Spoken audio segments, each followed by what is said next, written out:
Today, I'm standing by the sea, and I've got a story to share. It happens fast, doesn't it? One day you're walking down the street, maybe you're at a coffee shop or standing in line at the grocery store. You feel like the same person you've always been. You feel vital. You feel here. And then someone looks right through you. I don't mean they look at you and look away. I mean their eyes slide past you like you're a piece of furniture, like you're part of the wallpaper. Maybe you're waiting at a counter for service and the young clerk helps 3 people behind you first. Maybe you're at a dinner party. You start to tell a story and the conversation just moves on over top of you like a wave washing over a sand castle. It's jarring. It's a specific kind of psychological gut punch. It's the realization that somewhere, somehow, without your permission, you crossed an invisible line in society's eyes. You went from being a player in the game to being a spectator. Let's be painfully honest about this. It hurts. When we were younger, we took being seen for granted. Whether it was sexual attention, professional respect, or just general acknowledgement when walking into a room, our presence had weight. We displaced air. Losing that stings the ego. It makes you question your relevance. And I think for a while, the natural reaction is to shrink.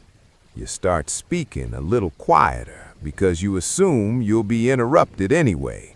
You stop asserting yourself in public spaces because you don't want to be that difficult older person.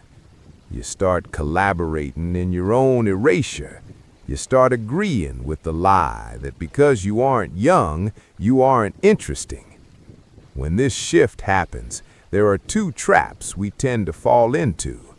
The first trap is desperation. This is when you try too hard to claw back that youthful visibility. You dress in a way that doesn't feel authentic. You adopt slang that doesn't fit your mouth. You get loud. It usually just makes you feel foolish, like you're wearing a costume of your younger self. The second trap, and this one is more dangerous, is bitterness. It's so easy to get angry at the world that stopped seeing you. You start looking at younger generations with resentment. You think they have no respect or they don't know what real life is. But here's the hard truth. Bitterness is just another form of invisibility. It's a wall you build that guarantees nobody will want to see you. If you walk around emanating resentment, people will look away. So, if we don't want to shrink away and we don't want to become bitter, what do? How do we reclaim our presence when the world seems obsessed with youth? We have to fundamentally redefine what it means to be seen. In your 20s and 30s, presence is often physical. It's about how you look, energy, speed. In your 50s, 60s, and beyond, presence is about gravitas. It's about weight. Reclaiming your presence means you stop waiting for permission to take up space. It means when you speak slowly, clearly, and with the absolute conviction that what you are saying has value, because it does. You have 40 or 50 years of experience backing up that sentence. It means making solid eye contact, not aggressive eye contact, but the kind that says, I am here, I see you, and I expect you to see me. It's an internal shift. If you believe you are invisible, you will project invisibility. If you believe you are a repository of history, experience, and life, you will project gravity, and people feel gravity. Society is obsessed with the new shiny object. That's fine. Let them have it.